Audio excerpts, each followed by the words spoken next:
Hello, my name is Phil Agnew, host of Nudge, the podcast that reveals the science behind decision making. Now, there are two words that strike fear into the hearts of consumer psychologists and behavioural scientists. They are replication crisis. Now, we've spoken about the replication crisis before on the show in episodes with Michael Hallsworth, but in case you don't know what the replication crisis is, it's essentially an ongoing methodological crisis where many scientific studies are difficult or impossible to reproduce. This crisis severely affects the social sciences and, of course, behaviour science. Here's the problem. Every year, there are more behaviour scientists than in previous years. It's growing in popularity. Each scientist wants to get funding, so needs to come up with unique experiments and eye-catching findings. So behaviour scientists set up studies, they capture results, and they attempt to capture the attention of thousands of people with their insights. However, because there are so many new studies, it's becoming harder and harder to peer review every single one before they're widely shared. This means that many studies that are shared and written about haven't ever been reproduced. Eventually, a group of psychologists started to recreate several of the studies that have become well known, only to find that they couldn't be reproduced. They couldn't be replicated. These aren't unknown studies, they're influential studies that have been written about in books like Influence and Thinking Fast and Slow. Studies like the one about honesty. It stated that asking someone to sign a document at the top of the page rather than at the bottom will make them more honest.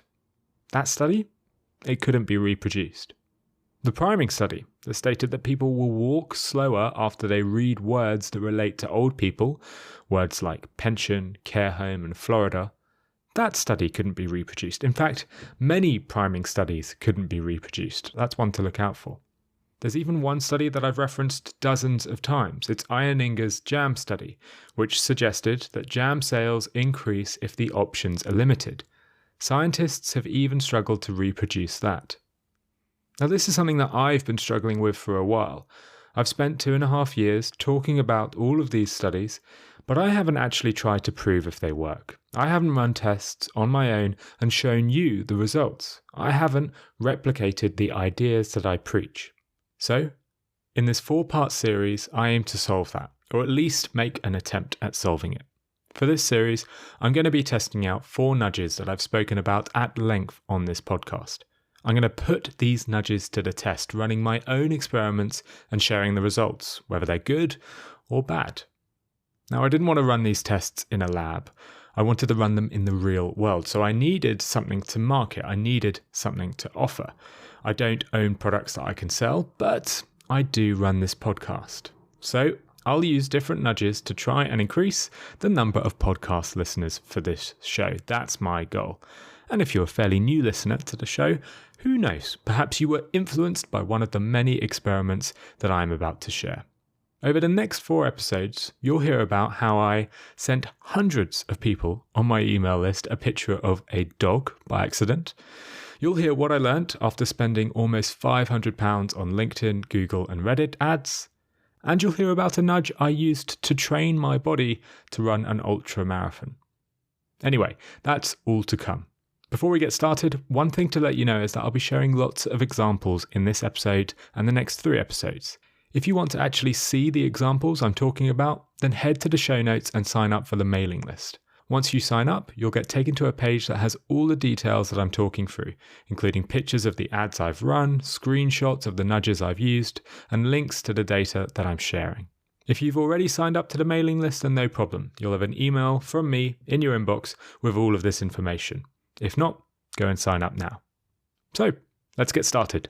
In today's episode, we are going to experiment with social proof. Now, most of you won't need any introduction to social proof. We've spoken about it at length on the show. It's the idea that humans want to follow the actions of others. If you show that a large group of people have taken a specific action, then others should want to follow that action. That's the idea.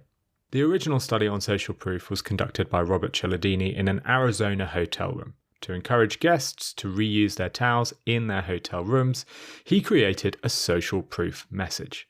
This message was written on a card which was left on top of the hotel towels.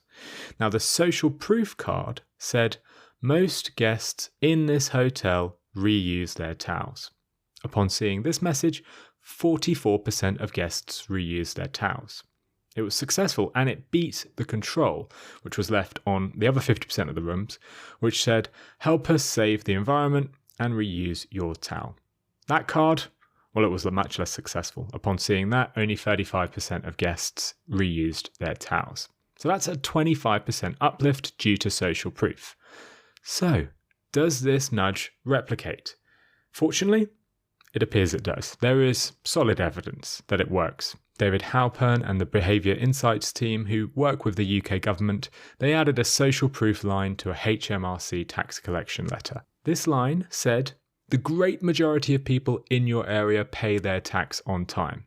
Now, adding that one line to a tax collection letter, just that little bit of social proof, it increased action by 15%. But there's also heaps of anecdotal evidence as well. My favourite comes from Dave Trott's book, Power of Ignorance. Now, in the book, Dave Trott gives this case study about a New York theatre producer called Mike Todd. And Mike was struggling to sell tickets to his latest production. Night after night, his stalls were empty. So he hired a lady with arthritic fingers at the box office. When someone wanted a ticket, it took her ages to give them the change. This was before contactless cards and everything was done by cash. The people behind had to wait, and obviously this caused quite a queue. Now, upon seeing the queue, other people joined the queue. They figured that it must be a good show.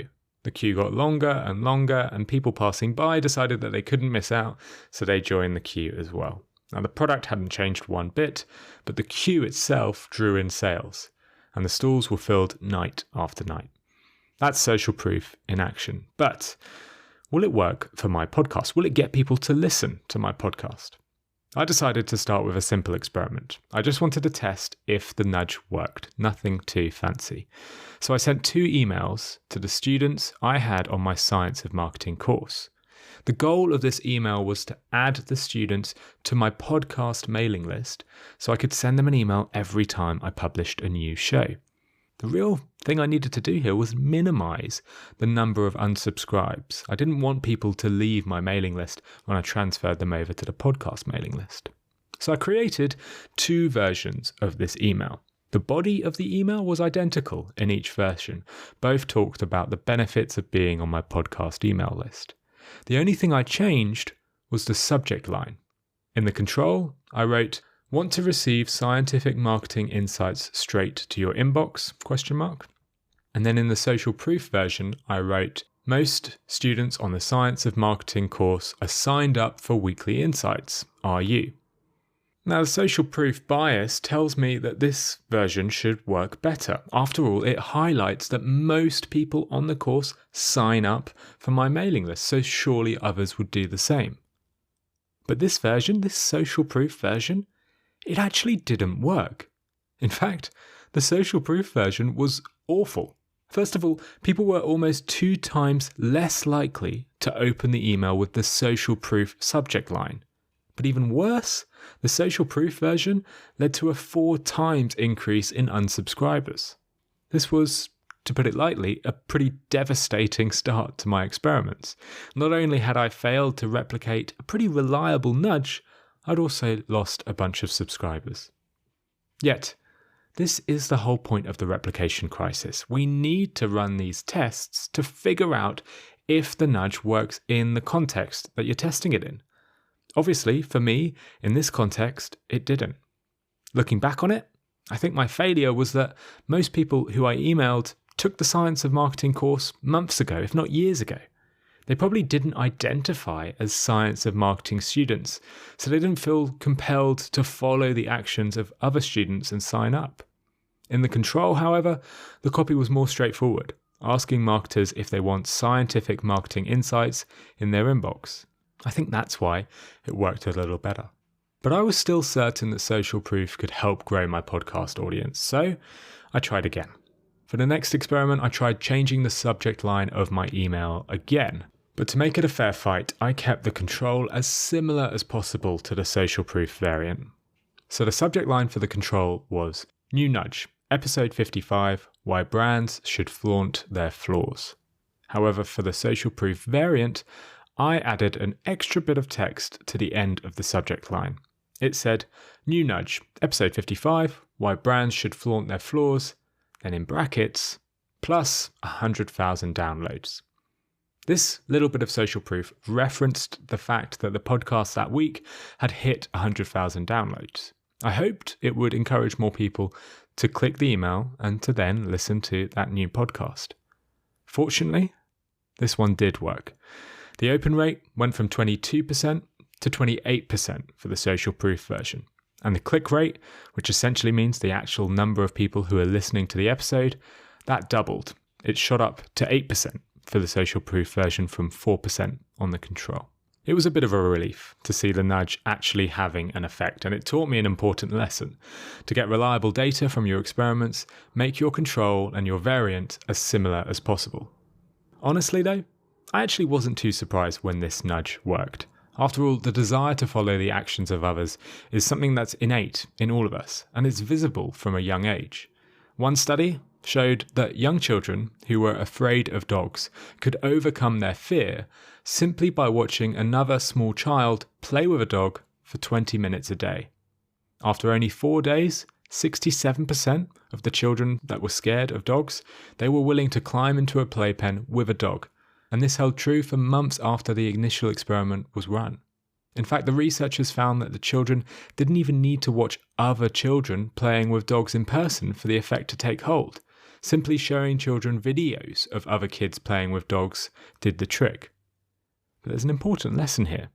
See, showing the children videos of adults playing with dogs, well, that wouldn't have had the same effect. Children don't relate as much to adults as they do to other kids. And social proof is more powerful when you see yourself as similar to the group that's taking action. That, I think, is why my first test failed. Most people didn't really see themselves as science of marketing students. They saw themselves as marketers on an emailing list. I should have edited the copy to say, most marketers sign up for the mailing list, rather than most science of marketing students sign up. It reminded me, once again, of Cialdini's infamous towel experiment. Obviously, he found that guests reused their towels more when they found out that most other guests in the hotel reused their towels. But he also discovered an even more effective message. For this third version, the card on the towel said, "Most hotel guests in this room reuse their towel." This hyper-specific, hyper-personalized version actually had the greatest impact, with 49% of guests reusing their towels, an 11% uplift on the original social proof message. In other words, to take advantage of social proof, make sure your audience can identify with the group. It's no good showing kids videos of adults playing with dogs. Show them videos of other children playing with dogs. So I've encouraged people to open my email, and I've encouraged more people to listen to my show, all with one nudge. But I haven't really achieved my goal of growing the podcast. I haven't attracted new people to the show. To do this, I decided to run some ads on Reddit. So I targeted Reddit users who had some sort of interest in marketing based on the type of subreddits that they were subscribed to. So users who subscribed to subreddits like /marketing or /digital marketing. Then I created 2 ads. I tried to keep them as similar as possible. So the text for the ad for both the control and the variant was identical. It stated, "Interested in learning the science behind great marketing? Listen to Nudge, the consumer psychology podcast." Pretty basic stuff. The only thing I changed was the image associated with the ad. For the control, I used an image of the Nudge logo. This is the image I've used in previous ads I've run. I assumed it worked best. But I decided to create a new social proof image. For this variant, I created an image with the Nudge logo at the center, surrounded by some of the 5-star reviews that I've received on Apple Podcasts. All real reviews of people saying it was a great podcast. At the bottom of the image, I also wrote that the podcast had received 100,000 downloads and that it was a top 10 marketing podcast, just to make sure the message was specific to my audience. I spent around $100 on each of these ads, and in total, about 300,000 people saw the ad. Again, in this experiment, the social proof version came out on top. When Reddit visitors saw the social proof ad, they were 9% more likely to click the ad and actually listen to the podcast. That meant for every $5 spent, that social proof version would drive an extra 20 subscribers to the pod when compared to the control version. That's a pretty impressive improvement considering I only changed the image in this ad. Social proof is a really powerful nudge that seriously improved the effectiveness of my communication and advertisements with fairly little effort or creativity. But to be honest, I'm not even that surprised by this one. I've read dozens of examples of social proof having a noticeable effect on behaviour. And it's everyone's behaviour, not just half-bored Reddit users scrolling through their feed, but genuine geniuses as well. Isaac Newton was probably one of the smartest people who ever lived. In 1720, he decided to invest in the South Sea Company. Why?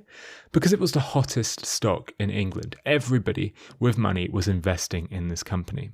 All his friends and all his colleagues were doing it, and he didn't want to miss out. He was right to do so. His stocks grew 100% from when he first invested. He cashed out and made a £7,000 profit. That's £1.3 million today. But his friends and his colleagues, they kept investing. Everyone kept buying stock. And social proof? Well, it kicked in. Newton didn't want to miss out. He didn't want to be the one left behind. He wanted to follow the group. So he used every penny he made to buy more shares. And then the crash came. He lost £20,000, and that's around £4 million today. When reflecting on the loss, he said, "I can calculate the motion of the heavens, but not the madness of man." If Isaac Newton falls for social proof, then surely the rest of us have no chance. Alright folks, that is all for today's episode. It is obviously quite different from the typical nudge show that I produce, so I'd love to get some feedback and hear what you think. Let me know by emailing me. My address is Phil with 2 L's, @nudgepodcast.com. You'll find me at Twitter at @P_Agnew, and you can reach out to me on LinkedIn as well. I'm Phil Agnew on there. If you've enjoyed the show, please do leave me a review and share it with your network. And if you listen on Apple, make sure to hit the subscribe button, as that helps Nudge rank on the charts. And, well, it gives me a little bit of social proof to help grow my show. Now, if you want to see the ads and the email headers that I've tested out for this episode, do remember to sign up to the mailing list, the link to which is in the show notes. As soon as you sign up, you'll get taken to a page with all of the screenshots and data from all the tests that I've run. And when the next Nudge episode goes live with my next set of experiments, you'll get all the same great resources for that set of experiments in your inbox when the podcast goes live. So if you sign up today, you'll not only get today's resources, but the resources for the next episode as well when that goes live. All right, that's all from me. Thank you for listening to this episode of Nudge.